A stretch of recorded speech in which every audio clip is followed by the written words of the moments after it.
Sometimes, life tests the powerful in ways that even all their money cannot foresee. Thus begins the story of Enrique Valladares, a businessman feared, admired, and followed by thousands, owner of a chain of shopping malls that spanned the entire country. Enrique lived with the certainty that the world bowed down to his signature. He had employees who obeyed him out of fear, partners who praised him out of self-interest, and enemies who hated him in silence. But nothing, absolutely nothing or no one, mattered more than his son, Arturo, just 10 years old, his most fragile treasure. That day, Enrique did not arrive at the hospital as a businessman, but as a desperate father. Arturo had collapsed in the middle of the room with a severe respiratory crisis. The driver rushed him to the best private hospital in the city. Enrique got out of the car, carrying his son in his arms, shouting for help, demanding immediate attention. The doors swung open, nurses, doctors, and assistants rushed to greet them. But when he was introduced to the surgeon in charge, his face changed from fear to contempt. There was Dr. Samuel Noguera, a man with an elusive gaze, meticulous movements, and few words. "That's the doctor? He's going to operate on my son?" Enrique blurted out, incredulous. Silence enveloped everything. The hospital director, an elderly man in an immaculate white coat, approached with a calm voice. "Mr. Valladares, Dr. Samuel is one of the best thoracic surgeons in the country. He has international publications, experience in complex cases, and he has autism." Enrique laughed sarcastically, as if it were a bad joke. "An autistic person?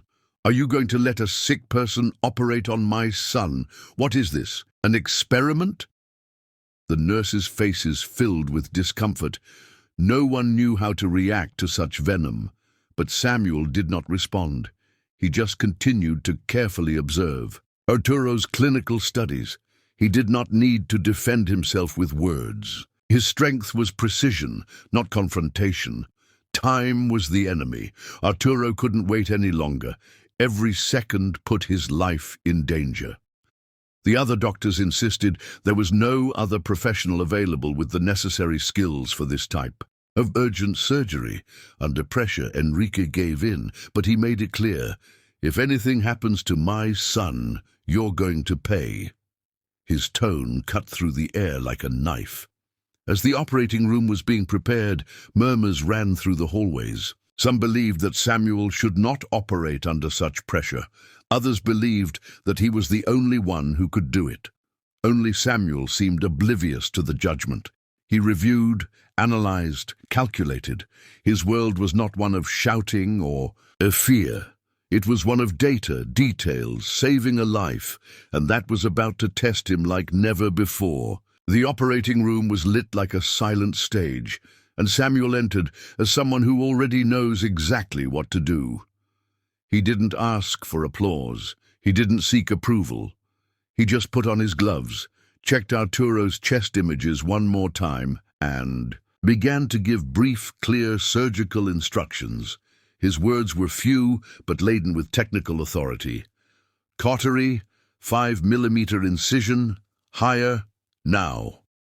No one dared question him. His gaze, though never fixed on anyone, took in everything. He saw what others did not. His mind was like an exact map of the human body, and his hands the scalpel of destiny. Arturo's heart was under pressure. A clot between the lung and the aorta threatened to rupture.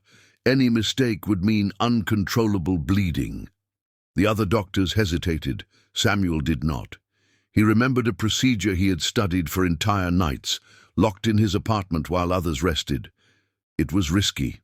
Few dared to try it. He did.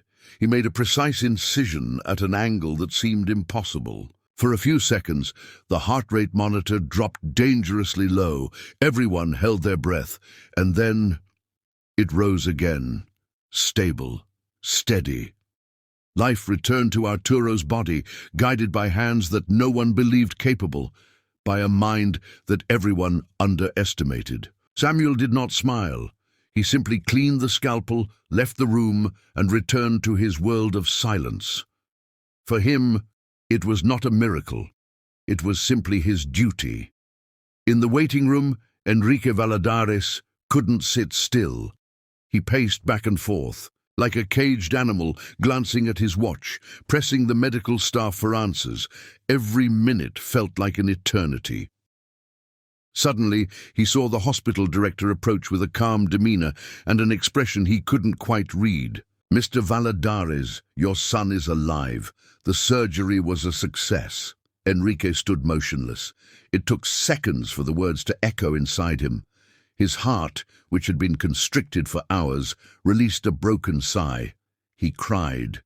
He cried without shame, without restraint. He hugged the director as if he were his brother. "Thank you, thank you." "Who operated on him?" he finally asked. The answer came like a bolt of lightning. Dr. Samuel Noguera. The same man he had despised. Enrique took a step back.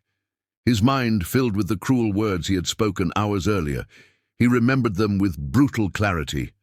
An autistic person? A sick person? Now that man had saved his son. Shame enveloped him completely. He closed his eyes, held his breath, and without saying another word, ran down the hospital corridors. He didn't ask to be guided. He knew he had to. Look Dr. Samuel in the eye, even if he never did. He found him in a side room, alone, putting away his instruments with the same calmness with which he had saved a life. Enrique stood there, watching him, not knowing where to start, and then he simply knelt down. "I judged you without knowing you. I insulted you. But you saved my son." Samuel looked up for a second and replied in a soft voice, "I just did my job." Samuel said nothing more. He did not seek revenge, nor did he ask for an apology, nor did he demand recognition. He just turned his gaze back to his medical instruments, as if the scene in front of him were not as extraordinary as it really was. For Enrique, however, that moment changed something deep in his soul. He had never knelt before anyone. His entire life had been a string of conquests, shouts of authority, and contracts signed with an iron fist. But there he was, on his knees, before a man who didn't need him, before a doctor who wasn't looking for applause. And in that silence, he understood that true courage is not measured in words, titles, or fame. Later, walking back to the room where Arturo was slowly waking up, Enrique felt that each step weighed more than the last. He saw his son open his eyes, weak but alive. He hugged him tightly, kissing his forehead over and over again, and although he wanted to forget the mistake he had made, he knew he couldn't. What had happened had to be told, not to clear his name, but to open the eyes of others like him. People who, blinded by pride, despise what they do not understand. And so, as he held his son's hand, Enrique made a decision to speak out, to tell the world who had saved Arturo. Not out of charity, but out of justice, because lives are worth more than prejudice. When Enrique Valladares left the hospital with Arturo in his arms, reporters were already waiting for him. He was a well-known, powerful figure, almost always unapproachable. But that day, he was not a tycoon or a feared businessman. He was simply a grateful father. The cameras began to flash. "Mr. Valladares, how is your son? Was it a complicated operation? Do you have anything to say to the country?" Enrique looked up, took a deep breath, and spoke bluntly into the microphone. "Today, my son was saved by a doctor I despised, an autistic man, a silent genius, and perhaps, because he was different, he was the only one capable of seeing what no one else saw." The murmurs stopped. Even the cameramen lowered their lenses. Enrique continued, "I judged him for not looking me in the eye. I underestimated him because of the way he spoke. I thought his silence was weakness, but it was concentration. I thought his personality was a flaw, but it was his gift, and because of my prejudice I almost lost my son." Tears welled up again, but this time he didn't hide them. He didn't wear a cape or give fancy speeches. He used a scalpel, his brilliant mind, and a heart that beats differently. I knelt before him, because he taught me that greatness doesn't make noise, it just saves. The media froze. No headline could sum up what they had just heard. After those words in front of the cameras, many thought Enrique would disappear for a while, as he usually did after a scandal. But this time was different. It wasn't about image or business. It was about conscience. Days passed, and Arturo recovered. Quickly. Every morning, seeing him breathe calmly, Enrique felt a mixture of relief and debt. A debt that could not be paid with checks or donations. He didn't want false tributes, awards, or ceremonies. He simply wanted the world to know who Samuel was, and more importantly, that no one would ever again be underestimated for being different. He returned to the hospital without cameras or bodyguards. He looked for Samuel, who received him without surprise, as if he had been expecting him. This time Enrique had no prepared words, just a small envelope. "It's not money," he said. "It's a letter, written by Arturo. He wanted to give it to you." Samuel took it silently. He opened it carefully. It was a simple sheet of paper with a child's crooked handwriting. "Thank you for not giving up on my body. Thank you for saving my dad's life too, because now he can hear." Samuel read without apparent emotion, but at the end a tear rolled down his cheek. It was quick, honest, profound. They said no more.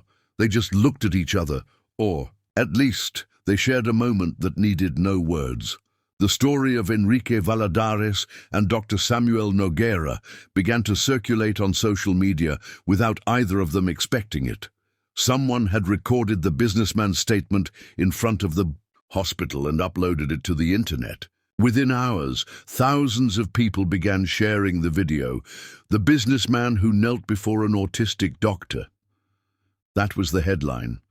But beyond the scandal, what was moving was the change, the acknowledgement of a mistake, the humility. In the voice of a man who had learned the hard way, the comments were quick to follow. People from all corners wrote things like, "My son is also autistic, and this story gave me hope," or "Thank you, Dr. Samuel, for representing those who are always invisible."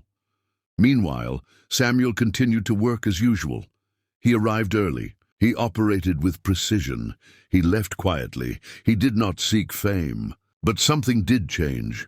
He was no longer the weird doctor who avoided social gatherings. Now he was the professional that many patients requested by name. Not because of what the headlines said, but because of what he did with his hands. Enrique watched him from a distance, proud, not because he owed him anything, but because he had finally understood the true meaning of respect. It is not about adoring someone for what they appear to be, but about valuing what they contribute, even if they do so quietly. In a world full of empty cries, Samuel's silence was a healing echo. The days went on, but Enrique was no longer the same. He had left behind his haughty gaze, his aggressive tone, and his need to control everything. Now he listened more, spoke less, and above all, observed. His greatest transformation was not toward others, but toward himself. He understood that living surrounded by power is not the same as living surrounded by wisdom, that being in control does not mean being right, and that true respect is not demanded. It is earned, as Samuel had done, without raising his voice, without imposing fear, without seeking applause, just by doing his work with excellence and soul. One day, Arturo asked him, "Dad, is Dr. Samuel my hero?" Enrique smiled sadly and tenderly. "Yes, son, and he's mine too." Because he not only saved the life of the child he loved most, but he also saved him from a much deeper abyss, that of blind pride. Arturo hugged his father tightly and said, "I want to be like him." And at that moment, Enrique understood that the greatest legacy he could leave his son was not businesses or fortunes, but principles. Values that were born not from success, but from error, and that error, having judged a man for who he was, transformed him forever. Sometimes, God uses what we despise most to show us what we need most.